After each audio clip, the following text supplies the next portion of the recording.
3, 2, 1, go.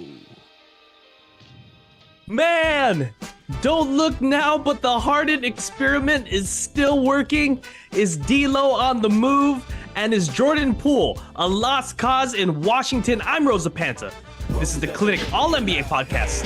I have the two hooligans with me. JJ, how you living, my friend?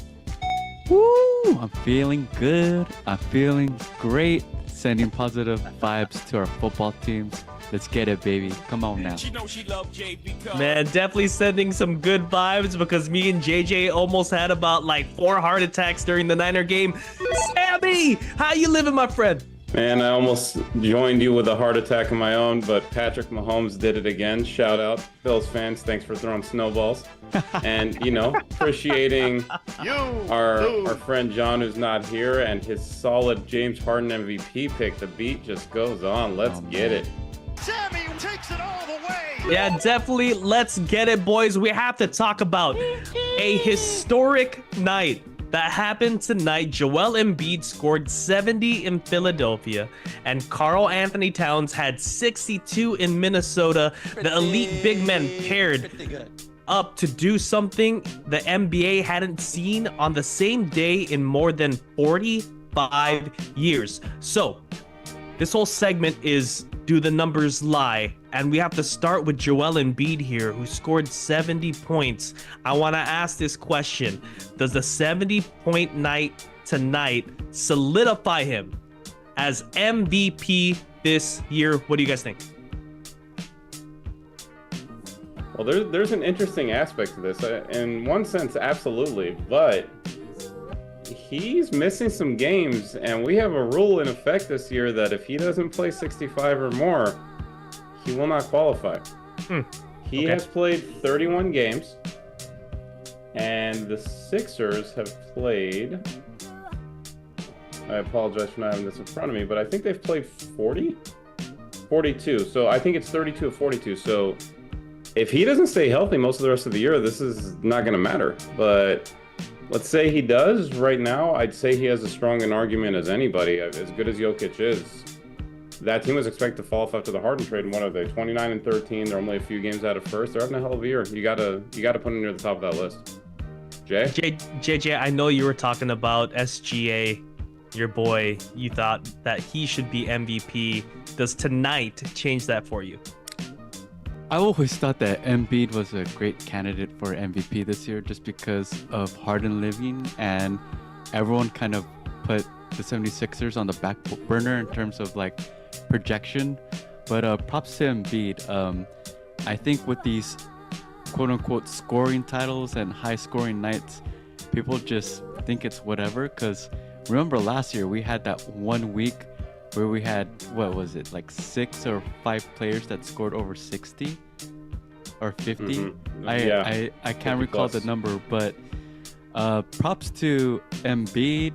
The 76ers, they're on track of becoming that playoff team that could possibly knock out the Celtics. I'm not quite there yet because the Celtics are balling. They're arguably the best team, but hey man, Embiid, I don't think he has a quote-unquote true super team aiding him like how he had before, and that just shows you how dominant he's been. What are you talking about? He's got Marcus Morris and Nick Batum, baby. So Karl-Anthony Towns, okay, by the numbers here, had 62 points. Lose. I think a lot of people's concern about the Minnesota Timberwolves being a number 1 seed is that they wouldn't have enough firepower to make it through the playoffs, even though defensively they have been outstanding. Karl-Anthony Towns now having the ability to go off like this, do we think otherwise about Minnesota and think of them as a true contender for the title this year? A true contender. I think we've always thought that defense wins games. They're very impressive. It's yet to be seen. They need to prove it. That's what I'll say. Enough of this regular season feat of all these teams coming through here. They do what they do, and then when it comes to the postseason, they fail. The Timberwolves, we've said it multiple times for multiple seasons. This is the year that they're finally living up to the word of being great, especially with all that talent. Come on now. It's not like they've been underdogs because they've always had the talent. Don't get it twisted, Sammy. They've always had the talent. Now they just got to live up to the expectations. And that's what I'll say. Cat, he's disappeared in the postseason. Let's be real. Gobert, not even playing the final 5 minutes of games. So, prove it to us. Prove it to the clinic. Okay, here's my problem with this. 62 points, no matter how you put it, is extremely impressive. Props to Cat for that. Yes. You know a problem though? Losing to Charlotte at home when you score 62 points. Let's start there. Thank you. They lost to Charlotte, and they had a 15-point lead going into the fourth. And guess who went 2 of 10 in the fourth? Our 62-point man. So that's one issue I have. The other one, and this could just be a weird night, it could be whatever you want to call it. The night that he went off like this, we all agree generally, you guys tell me, Anthony Edwards is the number 1 in this team, correct? Yes. Yep. You know he didn't score in the first half of this game? Oh, I did not know that. Finished with 9 points. Give him this credit. Had 11 assists. Obviously was deferring because Cat was the hot hand. I respect that. I appreciate that, actually, that he didn't necessarily have to get hits. But, and I will freely admit, did not see this game. I know that Conley did not play. Is their offense the type this year where it's not necessarily working in concert, in a sense, where it's like one guy or the other? Because we've noticed usually when Ant has a high number, Cat's numbers aren't quite as good. This is obviously an opposite extreme of that, but I do think it brings that question up of if Ant had 16, 17, 18 tonight, would have made sense to me, but 9 points, nothing in the first half. I think he literally shot the ball once in the first half. I think he was 0 of 1. That concerns me. That and the loss. It just feels like on the surface, they decided, let's just see how many points Cat can get no matter what the result looks like. Yeah. I do wonder, do we have coach to ask? Like followed up in his press conference, straight up calling out his players, saying, Coach Finch said the Wolves are immature. And it kind of aligns with what we've been saying about them, right? See, this is why I'm a big Conley guy as a glue guy. I almost feel like he's too important to this team sometimes. Like with where he's at in his career. And a night like this, as great as Cat was, kind of illustrates. He ended up turning the ball over 7 times. And again, they lost to a 9-win, now 10-win team who's arguably one of the worst 5 teams in basketball. You can't do that as a number 1 seed. So this is a divided one for me because of the results. So real quick, if we're looking at the whole NBA, not just the Western Conference, would you place, like, in a power ranking, the Timberwolves like 4, 5, or less than that? Jay, what do you think? 6? You got him at 6K. Real quick, rapid fire. Who's your top 5? Let's go. We'll go Boston. We'll go Denver. We'll go OKC. We'll go Milwaukee. And I got to do it, Sammy. Put him in, baby. Put in LA. Not the Lakers, though. I'll put the in Lakers. LA. What you talking about? Yeah.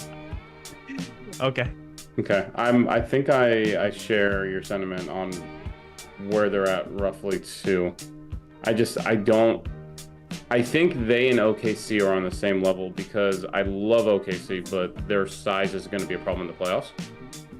I put Denver, Boston, Milwaukee, Clippers above them both, personally. Right. Call that a homer call or not, I do think those teams are all better. So curious to see, do they supplement at the deadline? Is this just an experience thing?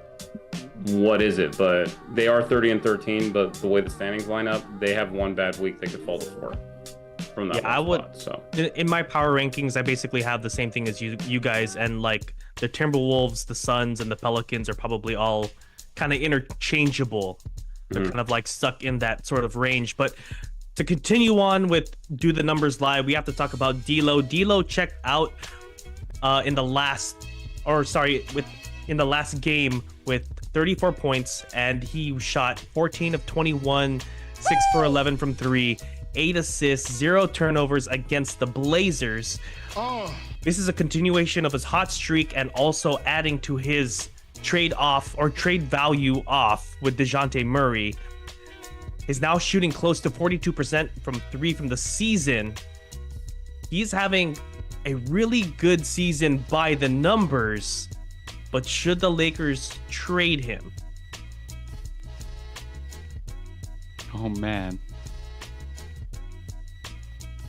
it's kind of discouraging when you ball out and then you have your player crying on the sideline. So there's footage of D'Lo crying. So has the damage been done? I kind of think it has, Jin. Like at this point, do you keep someone where you put his name on the trade block over and over and over again within the past few weeks? 5 games also to that point, it's increasing his trade value, but I always feel that it's all about patterns, and he's been up and down this whole season. And we're talking about an aging Laker team. So in my mind, you trade him while it's hot and get the best out of your investment right now while it's hot. I think you have to also look at D'Lo at this point has been in the league, maybe 10 years? Give or take? So this isn't necessarily a young guy who's taking a step forward. He's having a hot streak right now. And, for all the crap he gets, frankly, he's a decent player. And we like to ride him a lot because I don't think we've seen him contribute to a winning environment regularly. We saw him kind of fizzle out in the playoffs last year. But for the Lakers, by the numbers, like you said, he's having a good year. LeBron's barely missed games, even if he is ducking out on the Clippers game tomorrow, but that's another story. Davis has not missed much of anything this year. All these guys are having good years by the numbers. Reeves has been so-so, and this is still a 500 team, so something clearly has to change. So D'Lo is a malleable trade piece. He has a very easy contract, but I think it also speaks volumes that pretty solid sources, Shams, for example, is saying that any trade that's involved, like the Murray thing we've talked about, Atlanta doesn't want to keep him. They want to find a third team to take him. I think that should speak some volumes to us that this is a good streak. He's a decent player, but it doesn't seem like teams who have playoff aspirations value him that much. And I don't mean it as an insult. It just makes you wonder why. Even when the numbers are good, clearly there is something about him that he seems to be more of a player that would be like a lead or a number 2 on like a play-in team, but not necessarily a main contributor on a true contender. So we've got a lot of data backing that up now. So that's kind of where I leave it at. What do you think, Jin? Yeah, you hit it on the nail, or hit it on the head there. And I mean, the Lakers are a playing team right now. And I don't know if D'Lo deserves a lot of the blame for that, but like you were saying, he is the most tradable piece among the group that they have. And I think value says, like JJ was saying, sell high. And right now, D'Lo is riding high, so I think he might be on the move. So I think we're all in alignment there. And then by the numbers, we're gonna go again. Jordan Poole yesterday logged in more fouls and turnovers than all positive box score stats categories combined. He had a stat line, 4, 1, 0, 0, and 0, with 4 fouls and 2 turnovers. He shot 1 of 7 from the field in 27 minutes. Full streak of double-digit scoring ended at 7 games, and his 14.3 shooting from the field was his worst since January 5th, when he missed all 4 of his shots against the Cavaliers. Poole has been a volatile scorer this season and is averaging 16.4 points per game on 42.5% shooting, including 29.4% from 3. And this is all in January. So we've seen the good Jordan Poole. This seems to be the bad Jordan Poole. Or is it? Is this the real Jordan Poole? What do you guys think? I will kindly defer to someone who has experience with him on their team to start. JJ, please give me your thoughts on this one. It always reminds me before we have these free agency signings or trade deals, gentlemen, where we feel like, okay, there's two routes, right? There's the route where a player benefits with other stars because he's not getting that much attention, or this player will bust out of his shell and perform on a whole new level, right? With like the perfect analogy that I'm gonna say with Jordan Poole before he signed on to the Wizards was James Harden, the OKC to the Rockets, right? Everyone, including Kevin Garnett, said Jordan Poole will be like James Harden and have this breakout season. But lo and behold, you have Jordan Poole. It's just not how inefficient he is, it's his turnovers. And the one stat that I did want to bring out to this pod and have you guys comment on is the Raptors score. And we bring it out every now and then. It's a analytical score based off your efficiency. And out of 531 players assessed, Jun and Sammy, Jordan Poole is third to last out of 531 players. And that's statistically speaking, right? That's a statistical manner that you can't argue with. Numbers do not lie in this case. And what I'll say on top of that to support my argument, which, you know, also I'm about to say my claim soon, which is we've seen it. Even the eye test as Warrior fans, who June and I are, last year, it's not even about the bad shots, it's when he's taking the bad shots. It's when he's turning the ball over. So, is this the real Jordan Poole? Unfortunately, yes, it is the real Jordan Poole. And it's unfortunate because this guy's projection was up and coming, it was on the rise. He had the keys for the Warriors' next generation post Steph Curry era. But that Draymond Green punch, that PR right after, I don't know, man. It doesn't look good. But that's my take. The numbers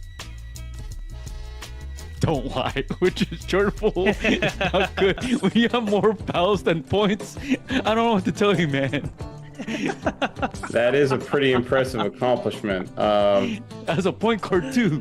Yeah, and I really think that we've heard this over and over with him, and I think it's been exacerbated this year, which is basketball IQ is not his strong suit, clearly. So I think what we've seen is two extremes, right?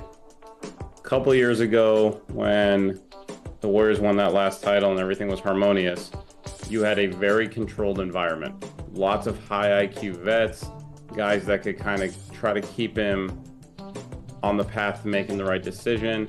Yes. But the team was still good enough to give him a little freedom to kind of cook and do his thing a little bit when the primary scorers were off the floor. Let him make one or two really bad decisions, but generally keep him within a certain game plan, right? Then you send him to Washington on a team that is clearly looking to tank as hard as possible, who's trading all their assets, doesn't really have direction this year, and is suddenly saying, you and Kuz can just bring it home. Like, do what you want. And we get 4 points, 1 rebound, and 4 fouls and 2 turnovers. Like, so I think what we're seeing is a very extreme example of a player that has to be in a specific environment to be productive, right? So the problem now, though, is he's going to end up being considered a negative asset because he gets paid so much. So the question's going to turn into, is there a team that thinks it's close to being a contender that will be desperate enough to trade for him? Because he is not going to finish that contract in Washington. I would be amazed if he does. So someone is going to take a chance on him and trade for him. I think there were already rumblings like early this season. It didn't take long for people to say that the Washington Wizards don't believe that like Jordan Poole is a cornerstone piece for the future. Yeah, I've heard the same, and I've heard that Washington believes that exactly one player on their roster is not is essentially untouchable and that they want to trade, and that's Koulibaly, who they drafted this year, who has been pretty good and is also a cost-controlled asset. He's going to cost them $2 or $3 million a year for the next 4 or 5 years. So everyone else is on the table. And so we will see. I mean, right now, trading Poole at this level, like, you're going to get the low point. So it's like we talked about with D'Lo. You need to get a couple good games out of him and then flip him without having to trade picks to get him if you're Washington at this point. So I hope for his sake he ends up in a better environment, because if he doesn't and this turns into his future, we're never going to remember that he won a title. We're going to remember that he got knocked out by Draymond and then shipped out of town, and this is what he became. He needs to be a sixth man. He does, exactly. This is not a starting player, and I do not mean that as an insult. I think of, as a Clipper fan, I think of Lou Will, I think of Jamal Crawford, like great players. Great off the bench. When they started, they were far less effective. That is what Jordan Poole is. He needs to come into the game and just be told to go score. He's not the starter. This isn't what he should be doing. So in a way, I almost legit feel bad for the dude, but then I remember he has $35 million a year coming in, so I can almost feel so bad. over like 5 years or something like that. I mean, so this guy's he has to be like one of the worst contracts in the league, if not the worst contract in the league. It's up there for sure. It's up there with Ben Simmons right now, and even Ben Simmons' contract is almost up. Yeah, and Jordan Poole, like, for all the smack talk that we're doing right now, there has to be at least a few moments while you were with the Warriors where we legit believed in you. We were like, this guy could be like a real good player, but just something has not clicked. I don't know if it's basketball IQ. I don't know if it's getting punched in the head. I don't know what it is, but is this the real Jordan Poole? I think it is. It's been too long now. Like, we're seeing it. But anyway, we're going to take a short little break with a word from our sponsor. Hold up. Are you tired of constantly losing your bets on unfair gambling apps? Our sponsor, Parlay Play, has the best lines to increase your chances at winning it big. Not only does it have great lines, it's also an awesome app with a community feel. Use code CLINIC, all NBA, for a deposit match up to $100 and a free $5 game on the house. They also have a feature called Slide the Line, where users can raise or lower a line of their choosing. Pause the pod, get on your phone, and download the app now. Download the app indeed. We have to go to our next topic here, and it's about Kevin Durant. Kevin Durant, his last game was his 16th instant in NBA history that a player has scored 40-plus points with 0 free throw attempts. The superstar has won nearly every NBA individual award, championships, Olympic gold, and is arguably the purest scorer ever. But all of that still doesn't put him in the conversation of greatest of all time. And KD is confused by this. He said, "Because I went to the Warriors, why shouldn't I be in that?" That's the question you should ask. Why not? What haven't I done? Jordan never did that move. Does KD have a point here? Should he be in the greatest of all time conversation? No, next question.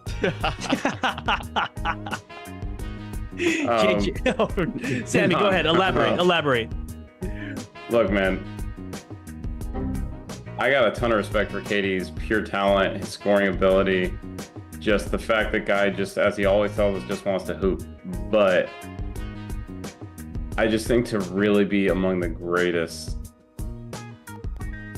you just have to have a little more alpha mentality and be that guy who wants to take over the game. And I don't even fault him for going to Golden State and joining that team. Like, I know a lot of people do. I don't. I get it. He wanted to play fun basketball for a couple of years after playing in OKC. Understand that.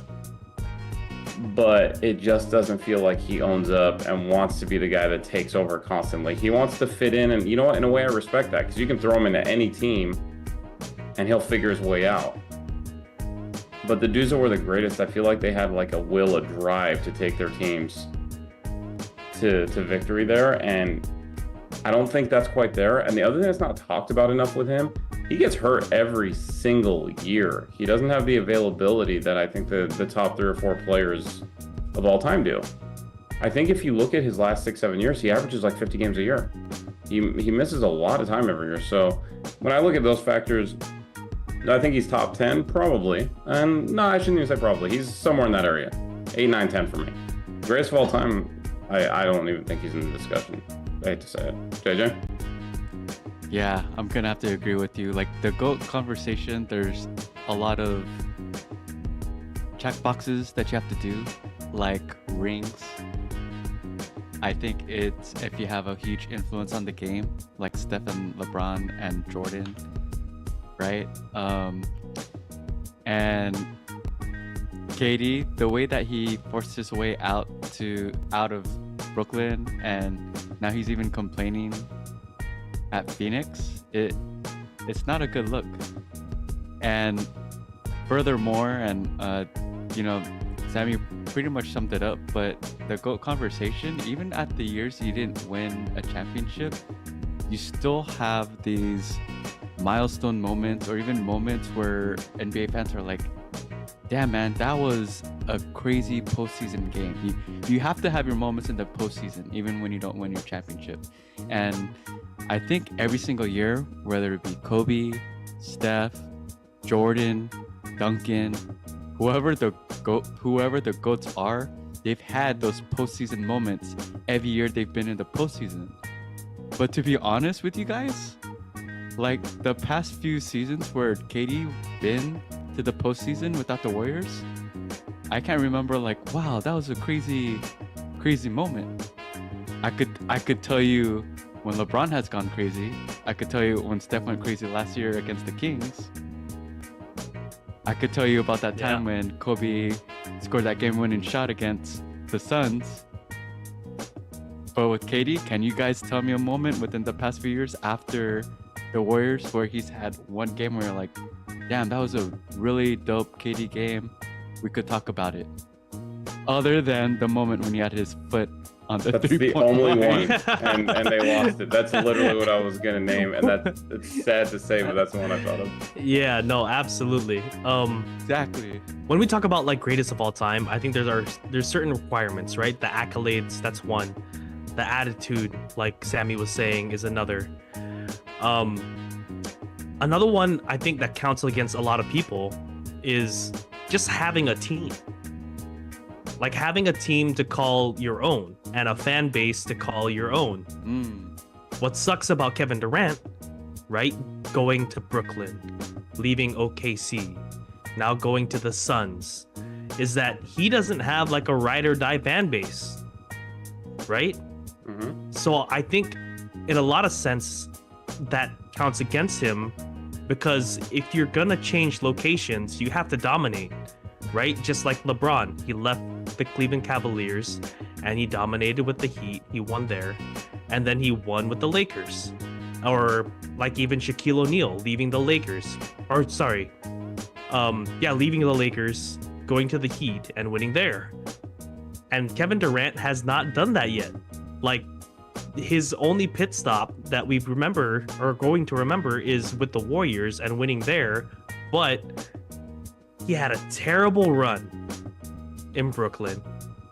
This Suns team now, I don't know what I'm seeing, but I don't believe in them as a real contender this year at all. I don't know if you guys agree, but there's something wrong with that team. And we're getting to the point where I'm questioning whether or not Kevin Durant has something to do with this. You know, like, is it leadership? Is it galvanizing the team? I don't know what it is. I don't know if I'm overreacting there, but what do you guys think of what I just said? Does that stick a little bit or not really? Yeah, I think so. I mean, they've looked a tiny bit better lately, but yeah, there's just, it's weird. Like, you look at the vibe on the teams he's played on over and over and over, and it seems like it's been off, except for the Golden State environment where he went in, and again, vibe was already established. Like, you had a culture already. And I think with the true greats, they established the culture. Like with Jordan's Bulls, he was a bit of a hard ass, and in that way, like the team worked with him, and they understood he was that alpha. The Bird McHale Parrish Celtics, they were a little cocky, but they backed it up. Bad Boy Pistons established behind Isaiah. You can't look at KD and say this is the culture, this is the vibe, this is the team. Like, right.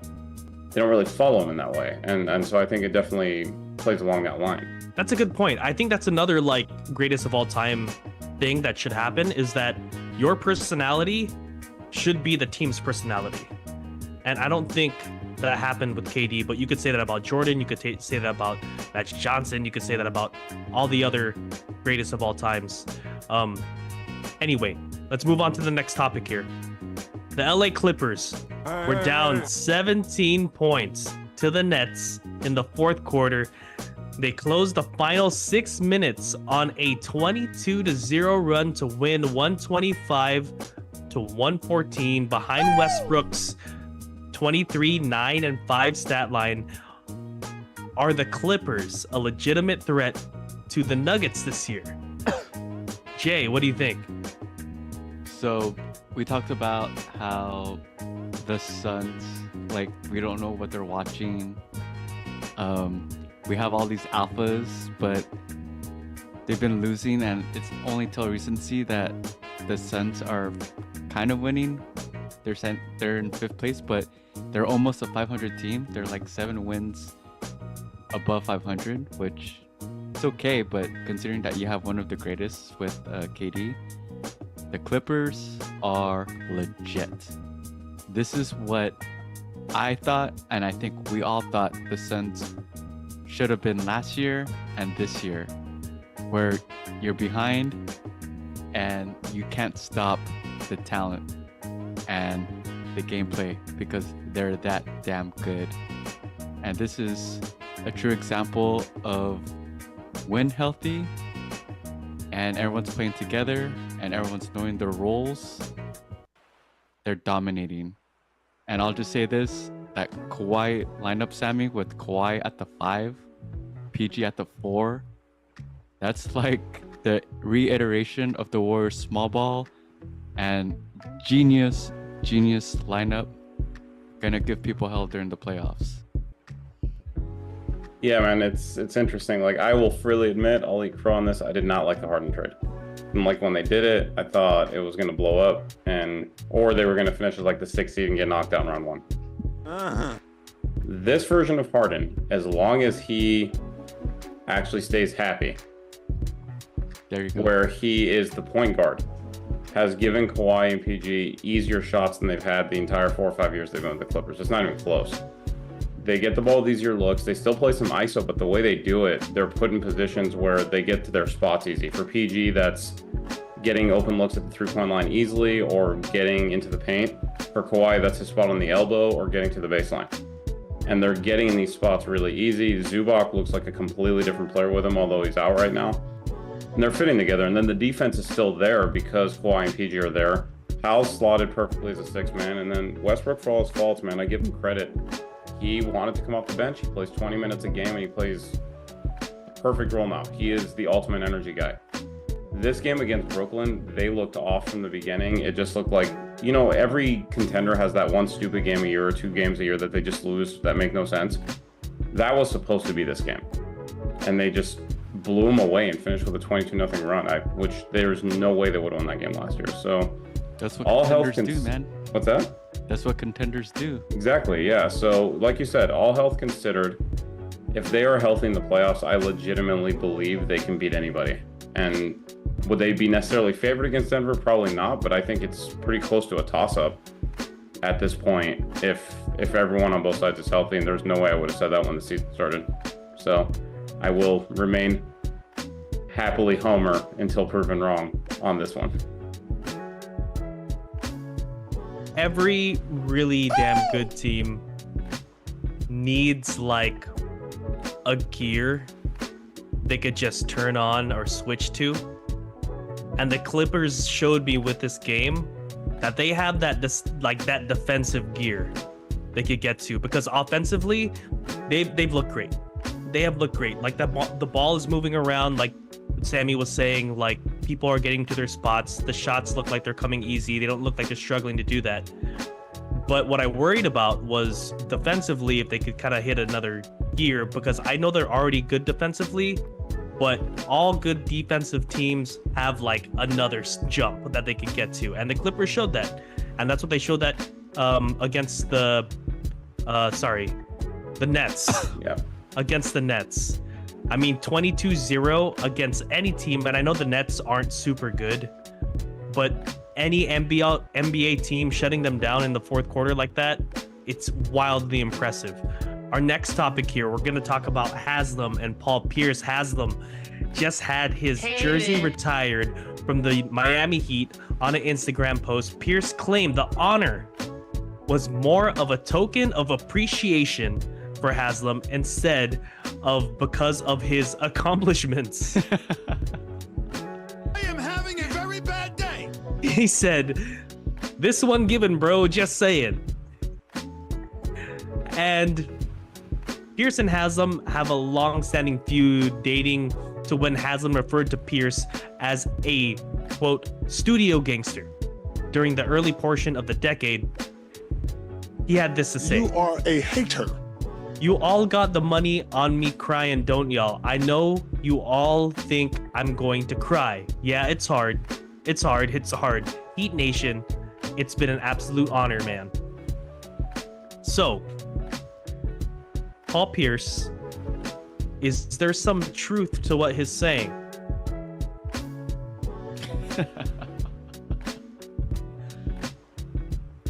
I mean, it's Heat culture.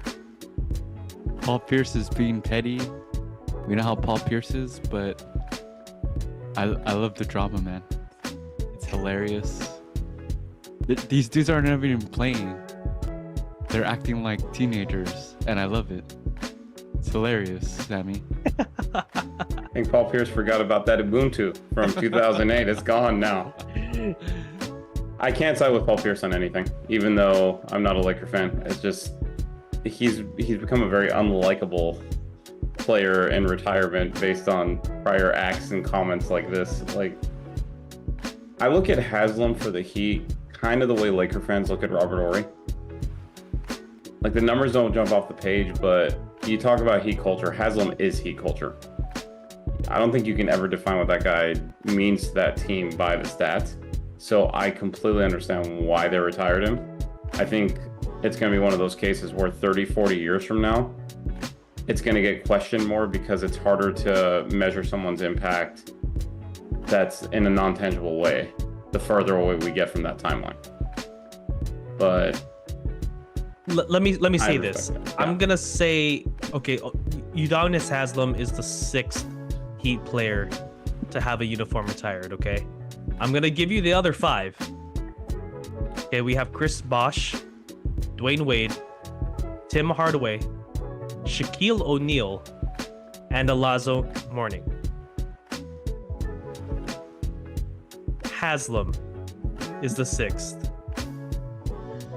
Do you guys feel like how do we defend this here? Because I think a lot of people are thinking those are some really big names above Udonis Haslam, right? We always talk about loyalty and do what you're told and being a good soldier. That's what Haslam is all about. 21 years and he dedicated to one franchise without... and he still works there now. He still works there. Yeah. Talent on the floor doesn't mean that you could... that's the only way you could contribute. That's a great point. And that's sort of what I was thinking too. Where it was like, I guess you can't really measure how important Udonis Haslam was by just looking at stats. And I'm really curious to see what management has to say, because I bet you they're going to have to answer some of these questions about why his jersey has been retired, I would assume. But I guess we'll just have to wait and see. Anyway, that's actually all we have for tonight's episode. I want to thank you two for being on. JJ, thanks for being on, man. Thank you, everybody. Appreciate you all. She knows she loved Jay because Sammy, thanks for being on, man. Always good to be here. Thank you. Sammy takes it all the way. And of course, shout out to John, who's missing from the pod right now. I'm Detective John. And shout out to our video producer, RJ. Check out our YouTube channel. Remember to rate, subscribe, and review. Like us on our Facebook group page, The Clinic All NBA Podcast, and follow us on Twitter at Clinic All NBA. I'm Rosa Panta. This is The Clinic All NBA Podcast. Come find us wherever you get your podcasts. Perfect.